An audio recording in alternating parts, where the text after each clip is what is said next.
Intergalactic স্পেসশিপগুলির পরিচালনা নীতিমালায় তিনটি না সূচক ব্যবধান বানিয়েছে। স্পেসশিপের ক্যাপ্টেনকে এই তিনটি নাম মেনে চলতে হবে। 1. স্পেসশিপ কখনো নিউট্রন স্টারের বলয়ের ভেতর দিয়ে যাবে না। 2. ব্ল্যাক হোলের বলয়ের ভেতর দিয়ে যাওয়া যাবে না। 3. অহং গোষ্ঠীর সীমানার কাছাকাছি যাওয়া যাবে না। ভুলক্রমে যদি চলে যায় অতি দ্রুত বের হয়ে আসবে। সমস্যা হলো নিউট্রন স্টার ও ব্ল্যাক হোলের অস্তিত্ব আগে ভাগে টের পাওয়া যায়, সময় মতো ব্যবস্থা নেওয়া যায়, কিন্তু অহংদের ব্যাপার সম্পূর্ণ ভিন্ন। আগে ভাগে তাদের উপস্থিতি জানার কোনো উপায় নেই, অথচ অহংরা মহাশূন্যের বুদ্ধিমান প্রাণীদের মধ্যে সবচেয়ে দয়ালু। বিপদগ্রস্ত মহাশূন্য যানের সাহায্যের জন্য অতি ব্যস্ত। তাদের কর্মক্ষমতাও অসাধারণ। যে কোনো যন্ত্রাংশ তারা অতি দ্রুত ঠিক করতে পারে। এই অনন্ত মহাবিশ্বের যে কোনো শ্রেণীর প্রাণীর যে কোনো ক্ষতিগ্রস্ত অঙ্গ প্রত্যঙ্গ ঠিক করে ফেলতে পারে। তারপরেও এদের কাছে যাওয়া সম্পূর্ণ নিষেধ। এদেরকে ব্ল্যাক হোল কিংবা নিউট্রন স্টারের মতোই বিপজ্জনক ভাবা হয়। অহংদের সম্পর্কে পরিপূর্ণ কোনো তথ্য কোথাও নেই। গ্যালাক্টোপিডিয়াতে লেখা আছে, অহং অতি উন্নত বুদ্ধিমত্তার প্রাণী। ছোট ছোট দলে এরা অনন্ত মহাশূন্যে ভেসে বেড়ায়। অসংখ্য বাহু বিশিষ্ট প্রাণী। এদের খাদ্য গ্রহণ পদ্ধতি অজ্ঞাত।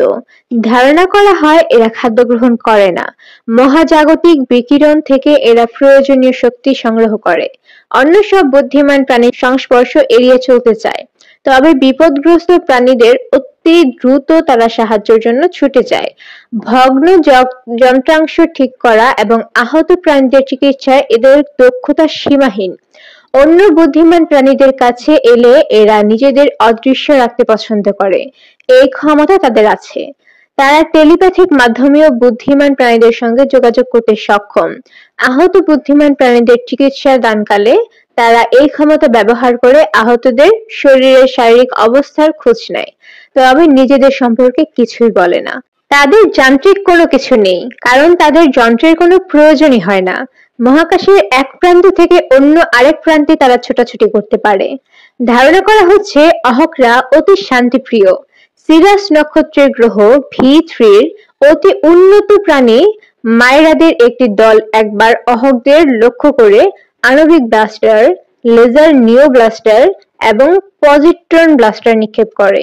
সরাসরি যুদ্ধ ঘোষণা করার মতো অবস্থা।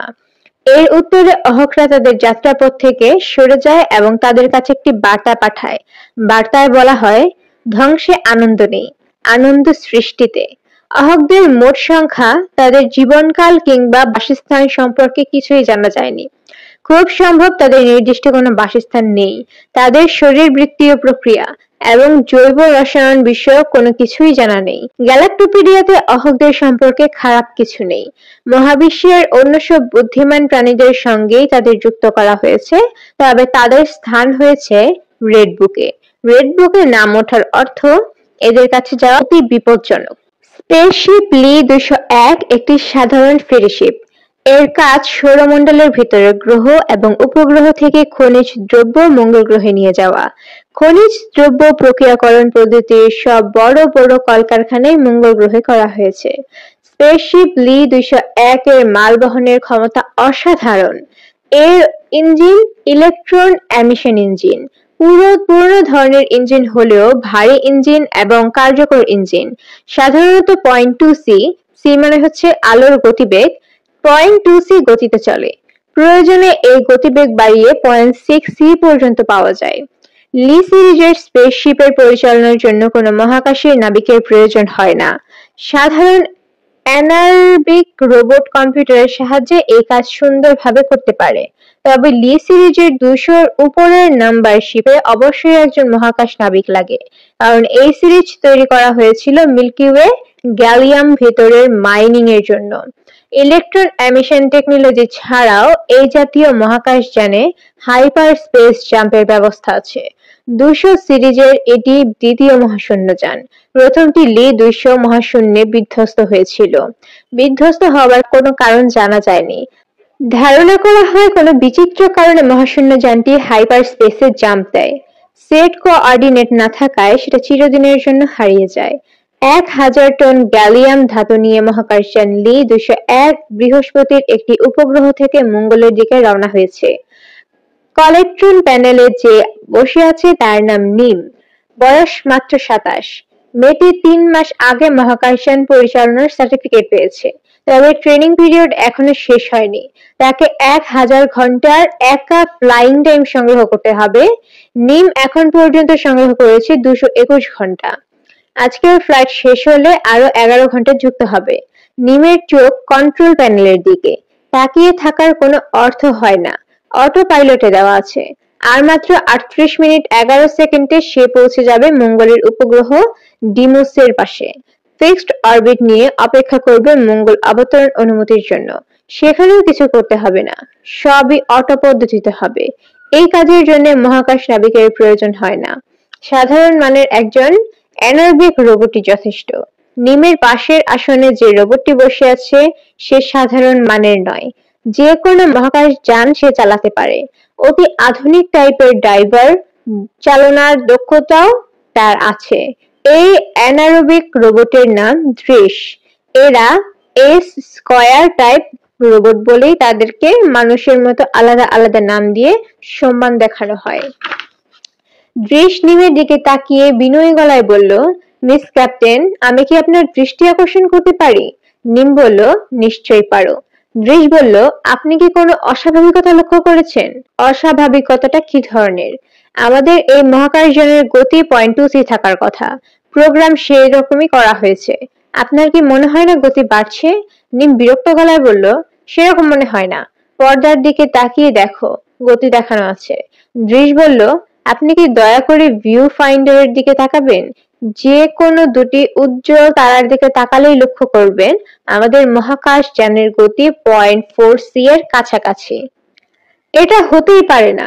আপনি ঠিকই বলেছেন, এটা হতে পারে না। কিন্তু ফুয়েল কনজাম্পশন রেটের দিকে আপনি তাকালে বুঝতে পারবেন। আপনি দেখবেন আমি যা বলছি তা ঠিক। নিম অতি দ্রুত কয়েকটি রিডিং নিল। রিডিং থেকে নিশ্চিতভাবে কিছু বলা যাচ্ছে না।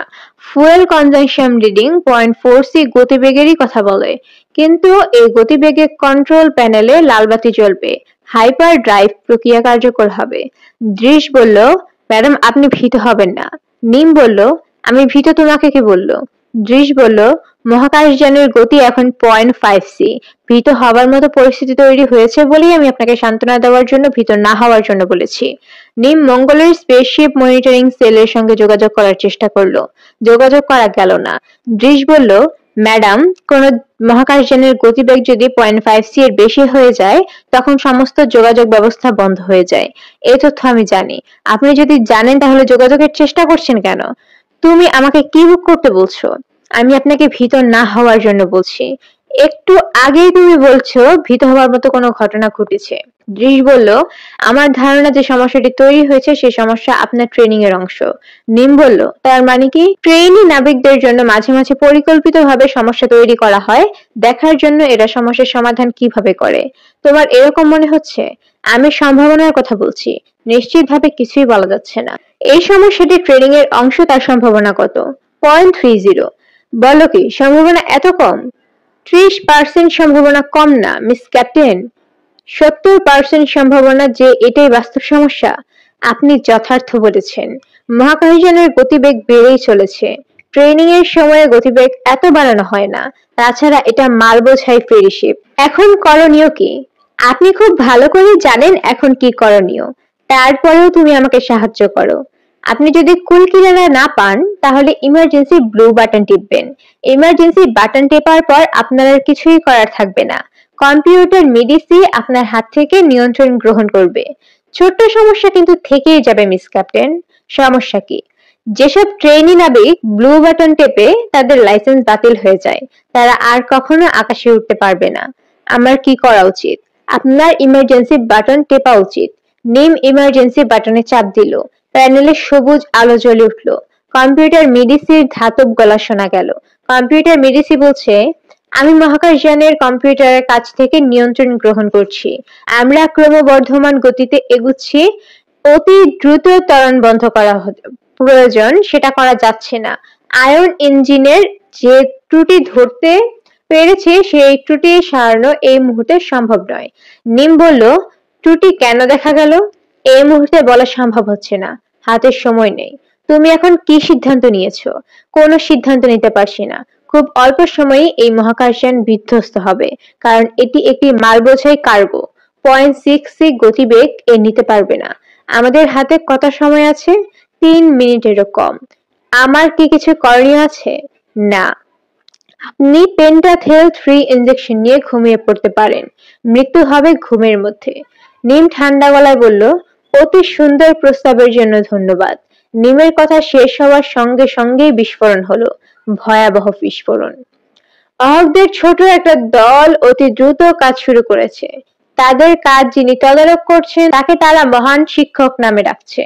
কাজের প্রতিটি পর্যায়ে তারা মহান শিক্ষকের সঙ্গে কথা বলছে। এমন হচ্ছে একই সঙ্গে সবাই কথা বলছে। মহান শিক্ষক একই সঙ্গে সবার কথার জবাবও দিচ্ছেন। মহান শিক্ষক বললেন, তোমরা কি আনন্দ পাচ্ছ? একসঙ্গে সবাই বলল, আমরা খুবই আনন্দ পাচ্ছি। আমরা কেন বেঁচে আছি? আনন্দের জন্য বেঁচে আছি। আমরা কেন বেঁচে থাকবো? আনন্দের জন্য বেঁচে থাকবো। মৃত্যু কি? আনন্দের সমাপ্তি। তোমরা যে মেয়েটির শরীরবৃত্তীয় ক্ষতি ঠিকঠাক করছো, সে কোন সম্প্রদায়ের তাকে জানো? জানি মহান শিক্ষক, সে মানব সম্প্রদায়ের। মানব সম্প্রদায়ের বৈশিষ্ট্য কি? বৈশিষ্ট্যহীন একটি সম্প্রদায়, যাদের শরীরবৃত্তীয় কর্মকাণ্ড অতি দুর্বল। দুর্বল বলছো কেন? এরা অক্সিজেন নির্ভর একটি প্রাণী। অক্সিজেন একটি ভারী গ্যাস। ভারী গ্যাস নির্ভর প্রাণী দুর্বল হয়। হাইড্রোজেন বা হিলিয়াম নির্ভর প্রাণীরা সত্যিকারের অর্থেই বুদ্ধিমান, যেমন আমরা হাইড্রোজেন নির্ভর। এর বাইরে কি আছে? এরা অতি নিম্ন শ্রেণীর বুদ্ধিহীন প্রাণীদের মতোই খাদ্য থেকে শক্তি সংগ্রহ করে। কাজেই তারা চিন্তা বা শিক্ষার সময় পায় না। তারা তাদের সময়ের একটি বড় অংশ ব্যয় করে খাদ্য সংগ্রহ, খাদ্য পরিপাক এবং খাদ্য বর্জনে। ভালো বলেছ। এদের আর কি ত্রুটি আছে? এদের সভ্যতা যন্ত্র নির্ভর। এরা আমাদের মতো যন্ত্রমুক্ত না। মহান শিক্ষক, আপনি বলেছেন যন্ত্র নির্ভর সভ্যতা নিম্নমানের সভ্যতা। যে কোনো বস্তুর ওপর নির্ভর সভ্যতাই নিম্ন সভ্যতা। এই সত্যটি সবসময় মনে রাখবে। মহান শিক্ষক, আমরা মনে রাখবো। তোমাদের কাজের অগ্রগতি সম্পর্কে বলো। মেয়েটি যে যন্ত্রযানে করে এসেছিল সেটা সম্পূর্ণ ঠিকঠাক করা হয়েছে। যন্ত্রযানের মূল ডিজাইনে একটি ত্রুটি ছিল, আমরা সেটাও ঠিকঠাক করে দিয়েছি। কাজটা করে কি আনন্দ পেয়েছো? মহান শিক্ষক, খুবই আনন্দ পেয়েছি। মেয়েটির অবস্থা কি? কিছুক্ষণের মধ্যে সেও সম্পূর্ণ সুস্থ হয়ে যাবে।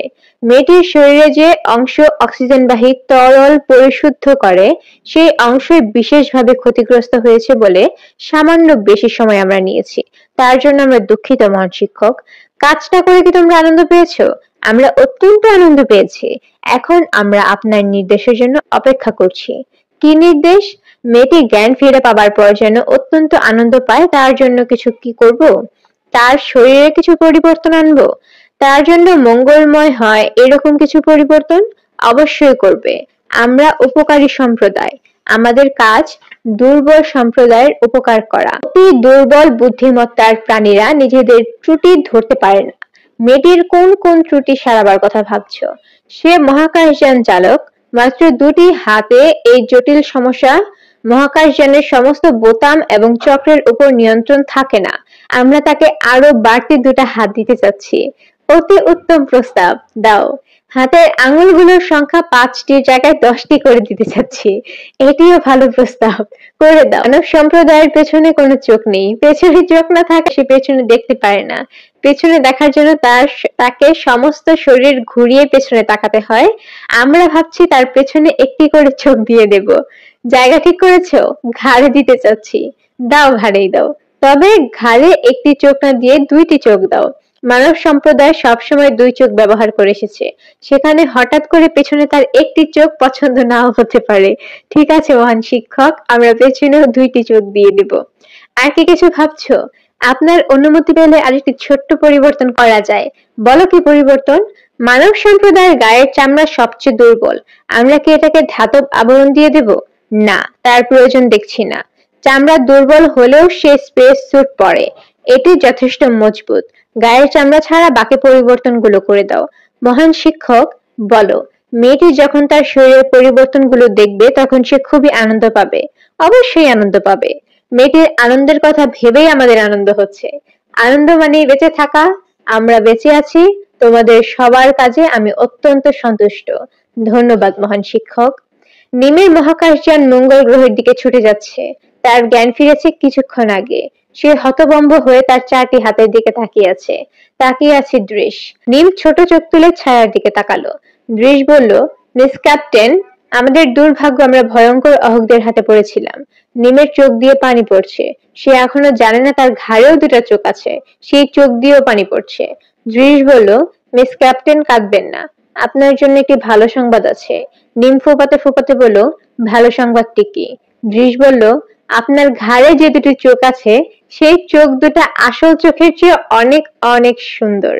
আমি পড়ছি হুমায়ুন আহমেদের লেখা গল্প তাহারা। নিউরোলজির অধ্যাপক আনিসুর রহমান খান খুবই বিরক্ত হচ্ছেন। তার ইচ্ছা করছে সামনে বসে থাকা বেকুবটার গালে শক্ত করে থাপ্পড় দিতে। বেকুবটা বসেছে তার সামনের টেবিলের অন্য প্রান্তে। এত দূর পর্যন্ত হাত যাবে না। অবশ্যই তার হাতে প্লাস্টিকের লম্বা স্কেল আছে। তিনি স্কেল দিয়ে বেকুবটার মাথায় ঠাস করে বাড়ি দিয়ে বলতে পারেন, যা ভাগ। কি কি কারণে এই কাজটা তিনি করতে পারলেন না তা অতি দ্রুত চিন্তা করলেন। প্রথম কারণ, বেকুবটা তার ছেলেকে নিয়ে এসেছে। ছেলের সামনে বাবার গালে থাপ্পড় দেওয়া যায় না বা স্কেল দিয়ে মাথায় বাড়ি দেওয়া যায় না। থাপ্পড় বাদ, এটা টেকনিক্যালি সম্ভব না। বাকি থাকলে স্কেলের বাড়ি। দ্বিতীয় কারণ, বেকুবটা 500 টাকা ভিজিট দিয়ে তার সাথে দেখা করতে এসেছে। সরকারি নিয়মে প্রাইভেট প্র্যাকটিশিয়ানরা 300 টাকার চেয়ে বেশি ভিজিট নিতে পারেন না। তিনি নেন, তারপরেও রোগী কমে না। যে 500 টাকা ভিজিট দিয়ে এসেছে তার মাথায় স্কেল দিয়ে বাড়ি দেওয়া যায় না। তৃতীয় কারণটা হচ্ছে স্কেলটা প্লাস্টিকের। তিনি গতবার জার্মানি থেকে এনেছেন। স্কেলটা লম্বায় 3 ফুট, ফোল্ড করা যায়। মাথায় বাড়ি দিলে স্কেল ভেঙে যেতে পারে। অধ্যাপক আনিসুর রহমান স্কেল হাতে নিয়ে ভ্রু কুঁচকে ভাবছেন, এই 3টি কারণের মধ্যে কোনটি জোরালো? বৈজ্ঞানিকভাবে বলা যেতে পারে ওয়েটেজ কত। তিনি লক্ষ্য করলেন বেকুবটা পকেট থেকে তার হাত দিয়ে তার একটি কার্ড বের করে তার দিকে, মানে হচ্ছে অধ্যাপকের দিকে এগিয়ে দিচ্ছে। স্যার, এটা আমার কার্ড। আমার নাম জালাল। কাটা কাপড়ের ব্যবসা করি। বঙ্গবাজারে আমার একটা দোকান আছে। আমার ভাইস্তা দোকান দেখে, আমি তেমন সময় পাই না। দোকানের নাম জালাল গার্মেন্টস। আনিসুর রহমান হাতের স্কেল নামিয়ে রাখলেন। টিস্যু বক্স থেকে টিস্যু পেপার নিয়ে নিজের নাক মুছে টিস্যু পেপার ওয়েস্ট পেপার বাক্সের দিকে ছুঁড়ে মারলেন। বাস্কেটে পড়লো না। যখন তিনি রোগী দেখেন এই কাজটা করেন। যখন ওয়েস্ট পেপার বাস্কেটে টিস্যু পড়ে না তখন তিনি ধরে নেন এই রোগীর চিকিৎসায় কোনো ফল হবে না। যদিও এরকম মনে করার কারণ নেই, এটা একটা কুসংস্কার, খারাপ ধরনের কুসংস্কার। বিজ্ঞানের মানুষ হয়ে এই কাজে প্রশ্রয় দেওয়া ঠিক না। স্যার, আমার দোকানে একবার যদি পদধূলি দেন তাহলে অত্যন্ত খুশি হব। আপনাদের মতো অনেক বিশিষ্ট ব্যক্তিরা বঙ্গবাজারে যান। আপনার নাম জালাল? জি। আমার ভাইস্তার নাম রিয়াজ। ফিল্ম আর্টিস্ট রিয়াজ যে আছে তার সাথে চেহারার কিঞ্চিত মিলও আছে, তবে তার গায়ের রং রিয়াজ ভাইয়ের চেয়ে ভালো। আপনি আপনার ছেলেকে ডাক্তার দেখাতে এসেছেন? জি জনাব। আমার একটা ছেলে, তার নাম হারুন। ভালো নাম হারুনুর রশিদ। বাগদাদের খলিফার নামে নাম রেখেছি। আপনি এত কথা বলছেন কেন তা জানতে পারি? রোগী দেখাতে এসেছেন, রোগীর বিষয়ে কথা বলবেন। কি রোগ সেটা বলবেন। দুনিয়ার কথা শুরু করেছেন। জনাব, আমার গোস্তাকি হয়েছে, ক্ষমা করে দেবেন। কথা আগে আমি এত বলতাম না, কম বলতাম। স্ত্রীর মৃত্যুর পর কথা বলা বেড়ে গেছে। আগে পানও খেতাম না, স্ত্রীর মৃত্যুর পর পান খাওয়া ধরেছি। এখন সারাদিনই পান খাই। বললে বিশ্বাস করবেন না, চা যখন খাই তখন এক গালে পান থাকে। আপনার ছেলের সমস্যা কি? অঙ্ক সমস্যা। অঙ্ক বুঝতে পারে না এই সমস্যা? জি না, এইটাই সে বুঝে। যে অঙ্ক দিবেন চোখের নিমিষে করবে। চোখের পাতি ফেললেন, অঙ্ক শেষ হয়ে গেল। এটা তো কোনো সমস্যা হতে পারে না। খাঁটি কথা বলেছেন স্যার, এটা ভালো। তার টেস্ট করার জন্য দূর দূরান্ত থেকে লোক আসে। একবার টেলিভিশন থেকে এসেছিল, ম্যাগাজিন অনুষ্ঠানে নিয়ে গিয়েছিল। ম্যাগাজিন অনুষ্ঠানটা আপনি দেখেছেন কিনা জানি না, অনেকেই দেখেছে। আমি নিজে দেখতে পারি নাই। বেছে বেছে অনুষ্ঠান চলার সময় কারেন্ট ছিল না। অনুষ্ঠানের শেষে ছিল একটা পুরোনো দিনের গান, আমার স্বপ্নে দেখা রাজকন্যা থাকে ৭ সাগর আর ১৩ নদীর পাড়ে। শুধু ওইটা দেখেছি। সাগরিকা ছবির গান। সাগরিকা ছবিটাও দেখেছি। উত্তম সুচিত্রার ছবি। জালাল সাহেব, জি। আপনি আপনার ছেলেকে নিয়ে চলে যান। এই ছেলেকে আমার দেখার কিছু নাই।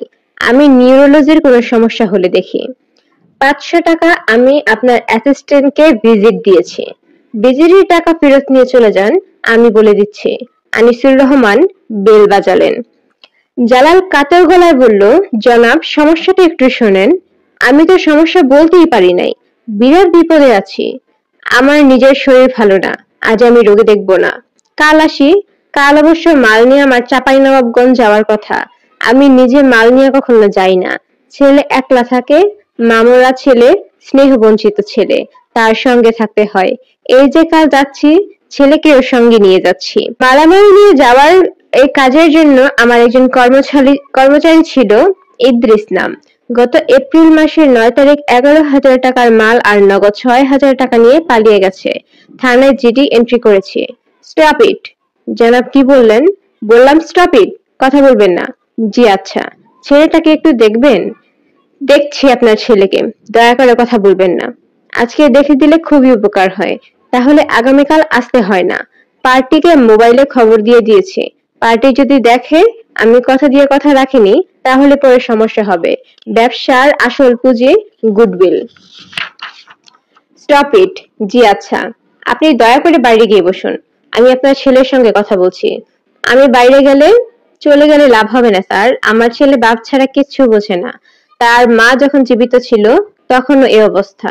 এটা নিয়ে তার মায়ের খুবই আফসোস ছিল। তার মা হারুন হারুন বলে গলা ফাটিয়ে দিচ্ছে, ছেলের জবাব দেবে না। অথচ আমি একবার পাতলা গলায় হারুন ডাকলে জি বাবা বলে দৌড়ে ছুটে আসবে। লোকমুখে শুনি ছেলেরা হয় মায়ের ভক্ত, মেয়েরা হয় বাপের ভক্ত। আমার বেলায় উল্টা নিয়ম। জালাল সাহেব, জি। আপনি কি বাইরে গিয়ে বসবেন? এখনই বাইরে যাবেন। Right now. আপনি যদি ৩ সেকেন্ডের ভেতরে বাইরে না যান, আমি দারোয়ান দিয়ে বের করে দেব। রাগ করছেন কেন sir? ৩ second. Just 3 seconds. Jalal Miah উঠে দাঁড়ালেন। তার ছেলেও সঙ্গে সঙ্গে উঠে দাঁড়ালো। জালাল মিয়া বললেন, বাবা তুমি বসো। ডাক্তার সাহেব তোমার সঙ্গে কথা বলবেন। ছেলে সঙ্গে সঙ্গে বসে পড়ল। উনি যা জিজ্ঞেস করবে তার জবাব দেবে। তোমার মাথায় যে যন্ত্রণা হয় এটা বলবে। ছেলে হ্যাঁ সূচক মাথা নাড়ল। বাবা আমি বাইরে আছি, কোনো সমস্যা নাই। ছেলে আবারও অতি বাধ্য ছেলের মতো মাথা নাড়ল। আনিসুর রহমান খান ছেলের দিকে তাকালেন। শান্ত ভদ্র চেহারা, চুল পরিপাটি করে আঁচড়ানো, তবে মাথায় চুল কম। এই বয়সে ছেলেদের মাথা ভর্তি চুল থাকার কথা। বুদ্ধিহীন বড় বড় চোখ। চোখের দৃষ্টি টেবিলে পায়ার দিকে। তোমার নাম কি? হারুনুর রশিদ। বাগদাদের খলিফা? জি না। আমি তোমার সঙ্গে ঠাট্টা করছি। তুমি যে বাগদাদের খলিফা না তা আমি জানি। তোমার সমস্যা কি? জানি না। তোমার বাবা আমার কাছে তোমাকে এনেছেন কেন? জানি না। তোমার বাবার মাথা ব্যথার কথা বলেছিলেন। মাথা ব্যথা কি হয়? হ্যাঁ হয়। কখন হয়? যখন অঙ্ক করি। আমি তো শুনলাম তুমি বিরাট অঙ্কবিদ। অঙ্ক করলে যদি মাথা ব্যথা হয় তাহলে কিভাবে হবে? এখন মাথা ব্যথা আছে? না। আচ্ছা তোমাকে একটা অঙ্ক করতে দিচ্ছি। দেখি অঙ্ক করার পর মাথা ব্যথা হয় কিনা। এর সঙ্গে ২ এর সঙ্গে ৪ যোগ করলে কত হয়? হারুনুর রশিদ এই প্রশ্নের সরাসরি জবাব দিল না। টেবিলের পায়া থেকে চোখ তুলে আনিসুর রহমানের দিকে তাকিয়ে ভয়ে ভয়ে বলল, ৬। আনিসুর রহমান বললেন, এই তো পেরেছো। তুমি যে অঙ্কবিদ এটা তোমার বাবা ঠিকই বলেছেন। কাগজ কলম ছাড়াই তো অঙ্কটা করে ফেললে। এখন বলো মাথা ব্যথা করছে? মাথা ব্যথা করছে না। তোমার কোনো অসুখ বিসুখ নেই। যাও বাড়িতে যাও। বাড়িতে গিয়ে ঘুমাও। হারুন উঠে দাঁড়ালো। আনিসুর রহমান বললেন, তুমি তোমার বাবাকে কম কথা বলতে বলবে। আমার ধারণা তোমার বাবার ধারাবাহিক কথা শুনতে শুনতে তোমার মাথা ধরেছে। আচ্ছা যাও, বিদায় হও। হারুন আর রশিদ আনিসুর রহমানকে অবাক করে দিয়ে বলল, বাবার কথা শুনে আমার মাথা ধরেনি। আপনি যেসব অঙ্ক দিয়েছেন সেসব অঙ্ক করেও মাথা ধরে না। ওরা যেসব অঙ্ক দেয় সেগুলি করার সময় মাথা ধরে। ওরা মানে কারা? আমিও তাদেরকে চিনি না, কখনো দেখিনি। তারা হঠাৎ মাথার ভেতরে অঙ্ক দিয়ে যায়। তুমি বসো। হারুন বসলো। আনিসুর রহমান তার দিকে ঝুঁকে এসে বললেন, পরিষ্কার করে বলো কি বলতে চাও। আরে তুমি বসো। হারুন বসলো। আনিসুর রহমান তার দিকে ঝুঁকে এসে বললেন, পরিষ্কার করে বলো কি বলতে চাচ্ছ? মাথার ভিতর অঙ্ক কিভাবে ঢুকিয়ে দেবে? নাকের ফুটো দিয়ে? কথা বলছো না কেন? কথা বলো। হারুনুর রশিদ আবারও চেয়ারের পায়ের দিকে তাকিয়ে আছে। আনিসুর রহমান ছেলেটাকে ধমক দিতে গিয়েও দিতে পারলেন না, কারণ ছেলেটা কাঁদছে। কাঁদছো কেন? আপনি আমার সঙ্গে ঠাট্টা করছেন, এই জন্য কাঁদছি। সরি, আর ঠাট্টা করবো না। কোক খাবে? আমার ফ্রিজে কোকের ক্যান আছে, খাবে? হ্যাঁ খাবো। আনিসুর রহমান খান ছেলেটির দিকে তাকিয়ে আছেন। তার চোখে এখন মমতার প্রবল ছায়া। ছেলেটি অনেকক্ষণ ধরে মানসিক চাপে ছিল, এই অবস্থায় তাকে কোক খেতে বলা হয়েছে। তার অবস্থানে যে আছে সে কখনো বলবে না খাবো। সে বলেছে, তাকে কোক দেওয়া হয়েছে। সে আগ্রহ নিয়ে চুমুক দিচ্ছে। তার দৃষ্টি চেয়ারের পায়ে, চোখ তুলে তাকাচ্ছে না। ছেলেটার চেহারা বেশ সুন্দর, বেশ সুন্দর। চেহারায় মায়া ভাব অত্যন্ত প্রবল। দরজার শব্দ হলো। ছেলের বাবা মাথা বের করে বলল, স্যার আসবো? আনিসুর রহমান কঠিন গলায় বললেন, না। জি স্যার, আচ্ছা আমি বাইরে আছি, 1 মিনিট যদি সময় দেন। হারুনের মূল বিষয়টা বলি। সে গুছায় কথা বলতে পারে না, নার্ভাস প্রকৃতির ছেলে। আপনি বাইরে বসুন। জি আচ্ছা স্যার, প্রয়োজন হলে ডাক দিবেন, আমি আছি। অল্প কিছুক্ষণের জন্য শুধু রাস্তার পাশে পান সিগারেটের দোকানে যাব। পান শেষ হয়ে গেছে। স্যার আপনার জন্য কি একটা পান নিয়ে আসবো? আমার কাছে ময়মনসিংহের খুব ভালো জর্দা আছে, মিক্সচার জর্দা। আপনি বাইরে থাকুন প্লিজ, দরজা ভিড়িয়ে দিন। অনেক কথা অল্প সময় বলে ফেলেছেন। দরজা বন্ধ হলো। আনিসুর রহমান ছেলের দিকে তাকিয়ে বললেন, তুমি বলতে চাচ্ছ তোমার মাথার ভিতরে কারা যেন অঙ্ক ঢুকিয়ে দেয়? জি। আর তুমি সে অঙ্ক করতে থাকো? জি। অঙ্ক করা শেষ হলে কি তারা অঙ্কের উত্তর নিজে তোমার কাছে আসে? না। তাহলে তারা অঙ্কের উত্তর পায় কি করে? তারা মাথার ভিতর থেকে নিয়ে নেয়। অঙ্ক দেয়া নেয়া এটা কি তোমার মায়ের মৃত্যুর পর থেকে শুরু হয়েছে? না, তারও আগে। আমি যখন ক্লাস 4-এ পড়ি তখন থেকে। প্রথম তোমাকে যে অঙ্কটা দিয়েছিল সেটা কি তোমার মনে আছে? আছে। অঙ্কটা বলো, আমি কাগজে লিখে নেই। বলবো না। কেন? বলতে ইচ্ছা করছে না। ওরা যেসব অঙ্ক দেয় সেসব করতে তোমার কতক্ষণ সময় লাগে? কোনোটা খুব অল্প সময় লাগে, আবার কোনোটা খুব বেশি সময় লাগে। শেষ হয় না, চলতেই থাকে। এখন কি কোনো অঙ্ক হচ্ছে? হ্যাঁ, এই অঙ্কটা শেষ হচ্ছে না। সহজ অঙ্ক, কিন্তু শেষ হচ্ছে না। এই অঙ্কটা কি আমাকে বলবে? এটা হলো একটা ভাগ অঙ্ক। 22কে 7 দিয়ে ভাগ। এটা তো খুব সহজ অঙ্ক। দাঁড়াও আমি দেখি। আনিসুর রহমান কাগজ কলম নিল, হাসি মুখে বলল, এই তো হয়েছে। 3.142। হারুন বলল, শেষ করুন। শেষ হবে না তো, চলতেই থাকবে। আনিসুর রহমান বললেন, শেষ হবে না মানে? শেষ হতেই হবে। এক সময় পৌনপুনিক চলে আসবে। পৌনপুনিক কি জানো? জানি। স্কুলে শিখিয়েছে? না, ওরা শিখিয়েছে। ওরা মানে কারা? আমি জানি না। একজন না অনেকজন? অনেকজন। ওদের মধ্যে একটা মেয়ে আছে। মেয়ে আছে বুঝলে কি করে? তাদের চেহারা দেখেছো? না, গলার সুর শুনেছি। গলার সুর কেমন? খুব মিষ্টি, কিন্তু ভাঙা ভাঙা। তারা কি তোমাকে শুধু অঙ্কই দিয়ে যায়, নাকি গল্প গুজবও করে? মেয়েটা মাঝে মাঝে গল্প করে। কি বলে? বলে যে ওরা যে শুধু আমাকে দিয়ে অঙ্ক করায় তা না, অনেকে দিয়েই করায়। তুমি জিজ্ঞেস করনি কখনো আপনারা কারা? জিজ্ঞেস করেছি। তারা উত্তর দেয় না, শুধু হাসে। আনিসুর রহমান ঘড়ির দিকে তাকালেন। রাত 10টা বাজে। নিজের উপর এখন তার সামান্য বিরক্ত লাগছে। তিনি ছেলেটিকে দীর্ঘ সময় দিয়েছেন, যার কোনো প্রয়োজন ছিল না। এরা ছিল শেষ রোগী, এই জন্যই সময়টা দেয়া গেছে। তাছাড়া আগামীকাল শুক্রবার, তার চেম্বার বন্ধ। ছেলেটা সুস্থ এবং স্বাভাবিক। সামান্য কিছু মানসিক সমস্যা হয়তো আছে, সেই সমস্যার সমাধান সাইকিয়াট্রিস্টরা করবেন। তিনি সাইকিয়াট্রিস্ট না। এই বিষয়টাই ছেলের বাবাকে বুঝিয়ে বলে দিতে হবে। তবে ওই উজবুকটার সঙ্গে কথা না বলতে পারলে ভালো হতো। তার সঙ্গে কথা বলার অর্থ একটা উপন্যাসের অর্ধেকটা শুনে ফেলা। আনিসুর রহমান বাসায় ফিরলেন রাত 11টায়, আধা ঘন্টা দেরিতে। তার রুটিন হলো রাতে 10:30টার ভিতরে বাসায় ফেরা, বড় একটা টাওয়েল জড়িয়ে খালি গায়ে রকিং চেয়ারে খানিকক্ষণ বিশ্রাম করতে করতে খবরের কাগজ পড়া। সবাই খবরের কাগজ পড়ে ভোরে, তিনি এই সময় পড়েন। তার বক্তব্য, কিছু কিছু খাবার আছে যেটা টাটকা খেতে ভালো লাগে না, একটু বাসি হলে ভালো লাগে। বাংলাদেশের খবরও সেই পর্যায়ের। বাসি ভালো, টাটকা ভালো না।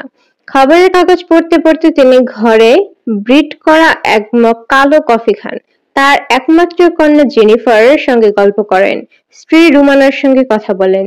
ঠিক 11টায় বাথরুমে ঢুকে যান, বাকি আধ ঘন্টা কাটে বাথরুমের বাথটাবে। বাথটাব ভর্তি থাকে পানিতে, তিনি গলা পর্যন্ত ডুবিয়ে শুয়ে থাকেন। মগ ভর্তি করে কফি তখনও শেষ হয় না, তিনি কফিতে চুমুক দেন। বাথরুমের দরজা খোলা থাকে, জেনিফার যাতে বাথরুমে আসা যাওয়া করতে পারে এর জন্য এই ব্যবস্থা। জেনিফার স্কলাস্টিকায় 5th গ্রেডে পড়ে। সে বাবার অসম্ভব ভক্ত। বাবা যতক্ষণ বাসায় থাকেন ততক্ষণই কিছু সময় পর পর তার বাবার সঙ্গে কথা বলাই চাই। আজ দেরি করে ফিরলেন, কিন্তু সময় মতো বাথরুমে ঢুকে গেলেন। মাঝখানে আধ ঘন্টার কার্যক্রম বাতিল হয়ে গেল। জেনিফার তাকে কফির মগ দিয়ে গেল, মিষ্টি করে বলল, খবরের কাগজ দেবো বাবা? আনিসুর রহমান বললেন, না। তুমি কি আজ রাতে আমার সঙ্গে মুভি দেখবে? দেখতে পারি, কাল ছুটি, কাজেই রাত জাগা যেতে পারে। ভালো কোনো মুভি এনেছিস? হ্যাঁ এনেছি, একটা মুভি আমি এনেছি। এমিডিউস দেখবে? বিষয়বস্তু কি? মোজার্টের লাইফ। এইসব হাইফাই জিনিস ভালো লাগবে না। ভূত প্রেতের ছবি আছে না? অনেকগুলো আছে, কোনটা দেখবে? যেটা সবচেয়ে ভয়ঙ্কর। ভালো কথা মা, তোর ক্যালকুলেটর আছে না? আছে। একটা কাজ করতো, চট করে 22কে 7 দিয়ে ভাগ করে ফলের যে রেজাল্টটা সেটা নিয়ে আয়। কেন? এমনি। আনিসুর রহমান গায়ে সাবান ডলতে লাগলেন। আজকের কফিটা অন্য দিনের চেয়ে খেতে ভালো হয়েছে। এটা চিন্তার বিষয়। তিনি দীর্ঘদিনের অভিজ্ঞতায় দেখেছেন যে রাতে কফি খেতে খুব ভালো লাগে, সে রাতের খাবারটা ভালো হয় না। তিনি দুপুর একটা কলা এবং স্যান্ডউইচ খান। রাতে খাবারটা এজন্যই তার কাছে জরুরি। জেনিফার বাথরুমে ক্যালকুলেটর নিয়ে ঢুকলেন, মিষ্টি করে বললেন, ভাগ করেছি। রেজাল্ট হচ্ছে 3.14185714। আনিসুর রহমান বললেন, এ পর্যন্তই? জেনিফার বলল, আমার ক্যালকুলেটরে দশমিকের পর 8 ডিজিট পর্যন্ত হবে, এর বেশি হবে না। আচ্ছা ঠিক আছে। তুমি এটা দিয়ে কি করবে? এমনি, কোনো কারণ নেই। আজকের রাতের রান্না কি? আজ রাতে তোমার খুব পছন্দের খাবার আছে, ইলিশ মাছের ডিম ভুনা, কাতল মাছের মুড়ি ঘন্ট। মাংস নেই? মনে হয় না। মাংস রান্না করতে বলবো? দরকার নেই। তুই একটা কাজ করতো মা, এই অঙ্কটাই কম্পিউটারে করে দেখ, আরো বেশি ডিজিট পাওয়া যায় কিনা। কেন বাবা? এমনি, নো পার্টিকুলার রিজন। রাতে খেতে গিয়ে আনিসুর রহমান খান চমৎকৃত হলেন। মাছ ছাড়াও 2 ধরনের মাংস আছে, মুরগির ঝাল ফ্রাই, গরুর কলিজা ভুনা। একজন ডাক্তার হিসেবে কলিজা ভুনার মতোই হাই কোলেস্টেরল ডায়েট খাওয়া একেবারে উচিত না, কিন্তু যাবতীয় হাই কোলেস্টেরল ডায়েট তার অতি পছন্দ। রুমানা বললেন, তুমি জেনিফারকে দিয়ে পায়ের ভ্যালু বের করাচ্ছ কেন? আনিসুর রহমান বলেন, 22কে 7 দিয়ে ভাগ দিতে বলেছি। এটা হলো পাই। পরিধি ডিভাইডেড বাই ব্যাস। পরিধি হচ্ছে 2 pr আর ব্যাস হচ্ছে 2r, ভাগ করলে থাকে পি। তুমি এত সব জানো কিভাবে? রুমানা বললেন, তুমি প্রায় ভুলে যাও যে আমি ফিজিক্স পড়েছি। আনিসুর রহমান বললেন, এটা তো ফিজিক্স না, এটা হলো ম্যাথ। রুমানা বলল, চুপ করে খাও তো, কোনটা ফিজিক্স কোনটা ম্যাথ তাই নিয়ে তোমার গবেষণা করতে হবে না। আনিসুর রহমান বললেন, পাই বস্তুটার মান কত? মান হলো 3.14। তা হবে কেন? এটা তো 0.14 এ শেষ হয় না, চলতেই থাকে। চলতে থাকলেই সব সংখ্যা নিতে হবে? দরকারটা কি? আনিসুর রহমান বললেন, তা ঠিক কোনো দরকার নেই। পণ্ডশ্রম, একেবারেই পণ্ডশ্রম। রুমানা বললেন, তুমি ডাক্তার মানুষ, তুমি পাই নিয়ে হইচই করছো কেন? আনিসুর রহমান বললেন, হইচই করছি কোথায়? হইচই করছি না তো। রান্না কেমন হয়েছে? অসাধারণ। এই অসাধারণ রান্নাকে 10 দিয়ে গুণ দিলে যা হয় তাই হয়েছে। পৃথিবীর শ্রেষ্ঠ কলিজা ভুনা আজ রাতে খেলাম। ইলিশ মাছের ডিমের চেয়েও ভালো হয়েছে। এই তো এক সমস্যায় ফেললে। শ্যাম রাখি না রাধা রাখি? রুমানা বললেন, তুমি ডাক্তার মানুষ, ডাক্তারি নিয়ে থাকো। পায়ের মান বাংলা সাহিত্যে এই সবে চাওয়ার দরকার নেই। শ্যাম রাখি না রাধা রাখি বলে কিছুই নেই। বাক্যটা হলো শ্যাম রাখি না কুল রাখি। সরি, সরি বলারও কিছু নেই, শুধু শুধু সরি বলছো কেন? আনিসুর রহমান বলল, সরি বলার জন্য সরি বলছি। রাতটা তার খুব ভালো কাটলো। 3 জন মিলে ফ্রাইডে দ্য 13th ছবিটা দেখলেন। ছবি দেখে ভীত হওয়ার আনন্দ পুরোপুরি উপভোগ করে তিনি রাতে ঘুমোতে গেলেন। ঘুম ভালো হলো না, সারাক্ষণই স্বপ্নে দেখলেন তিনি 22কে কখনো 7 দিয়ে ভাগ দিচ্ছেন, তো কখনো 3 দিয়ে ভাগ দিচ্ছেন, আবার কখনো বা 5 দিয়ে ভাগ দিচ্ছেন। রাতে কয়েকবার তার ঘুম ভাঙলো। এরকম কখনো হয় না। তিনি ঘুমের ট্যাবলেট ছাড়াই এক ঘুমে রাত পার করেন। পরের 3 সপ্তাহ আনিসুর রহমানকে অতি ব্যস্ততায় কাটাতে হলো। তিনি ব্যাঙ্গালোরের একটি সেমিনারে অ্যাটেন্ড করতে গেলেন। ফিরে এসে রাজশাহী মেডিকেল কলেজের এমবিবিএস ফাইনাল পরীক্ষার এক্সটার্নাল এক্সামিনার হিসেবে রাজশাহী গেলেন। রুমানের এক খালাতো বোনের হুট করে বিয়ে ঠিক হয়ে গেল। সেই বিয়ের অনুষ্ঠানে যোগ দিতে চিটাগাং গেলেন। তবে এর ফাঁকে ফাঁকে পাই বিষয়ক কিছু তথ্য সংগ্রহ করলেন। যেমন, এই সংখ্যাটির মান কখনো নির্ণয় করা যায়নি। অতি শক্তিমান কম্পিউটারের সাহায্যে চেষ্টা করা হয়েছে। সংখ্যা দশমিকের পর চলতেই থাকে, কখনো পৌনঃপুনিক আসে না। মহান গ্রিক অঙ্কবিদ পিথাগোরাসের ধারণা পাই প্রকৃতির একটি রহস্যময় বিষয়। যিনি এই রহস্য উদ্ঘাটন করতে পারবেন তিনি প্রকৃতির একটা বড় রহস্য উদ্ঘাটন করতে পারবেন। আমেরিকান অ্যাস্ট্রোনমার কার্ল সেগান পাইয়ের রহস্য নিয়ে একটি বই লিখেছেন। এই বইয়ের বিষয়বস্তু হচ্ছে পাই। এর মানে ঈশ্বর কিছু বলতে যাচ্ছেন, এটা তার ভাষা। তিনি এর মধ্যে হারুনুর রশিদ নামের ছেলেটির খোঁজ খবর করার চেষ্টা করলেন। সমস্যা হলো ছেলেটির নাম ছাড়া আর কিছুই মনে নেই। ছেলেটার বাবা একটা ভিজিটিং কার্ড দিয়েছিল, সেই কার্ড তিনি ফিরিয়ে দিয়েছিলেন। কোথায় যেন তার দোকান বা শোরুম আছে বলেছিল, জায়গাটার নাম মনে করতে পারলেন না। শুধু মনে আছে সেই দোকানে ভদ্রলোকের এক আত্মীয় বসে, যার চেহারা ফিল্মের কোনো নায়ক বা নায়িকার চেহারার মতো। এই তথ্য দিয়ে কাউকে খুঁজে বের করা নিতান্তই অসম্ভব ব্যাপার। তারপরেও তিনি তার অ্যাসিস্ট্যান্টকে দায়িত্ব দিয়েছেন। ঢাকার সবকটা স্কুলে সে যাবে, সেখানে হারুনুর রশিদ নামে 11-12 বছরের কোনো ছেলে আছে কিনা সেই খোঁজ করবে। সেই অনুসন্ধানে কোনো ফল হচ্ছে না। আনিসুর রহমানের জীবনযাপন পদ্ধতিতে সামান্য পরিবর্তন হয়েছে। এখন আর তিনি রাত 10:30টায় বাসায় ফেরেন না।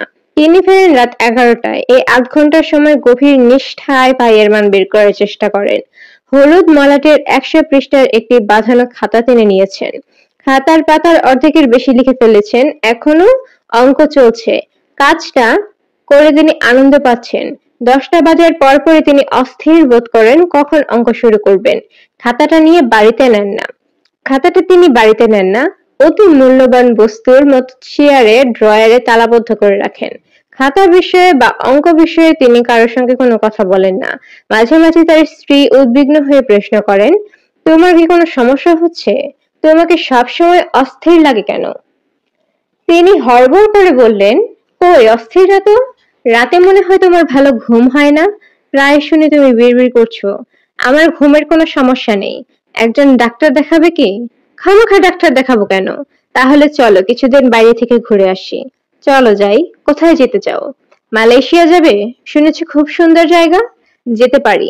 আনিসুর রহমান 15 দিনের জন্য সবাইকে নিয়ে মালয়েশিয়া গেলেন। খাতাটা সঙ্গে নিলেন না। 15 দিন আনন্দ করে কাটালেন। দেশে ফিরে আবার সেই আগের রুটিন, তবে অঙ্ক করার সময় আরেকটু বাড়ালেন। এখন তিনি অঙ্ক করেন 45 মিনিট।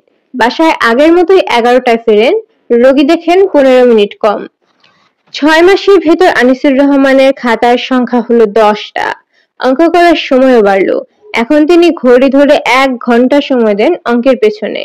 তার বড় ভালো লাগে। 1 ডিসেম্বর মাসের কথা। ঝাঁকিয়ে শীত পড়েছে। কোল্ড ওয়েভ শুরু হয়েছে। নেমেছে কুয়াশা। আনিসুর রহমান চেম্বারে বসে আছেন। রাত 8টা। দুজন রোগী ছিল, তাদের দেখা শেষ হয়েছে। চেম্বারে আর কেউ নেই। আনিসুর রহমান তার অ্যাসিস্ট্যান্টকে ছুটি দিয়ে দিয়েছেন। তার নিজের মনে খুব আনন্দ। 3 ঘন্টা সময় পাওয়া গেছে। মন লাগিয়ে অঙ্ক করা যাবে। তিনি নতুন একটা খাতা বের করলেন।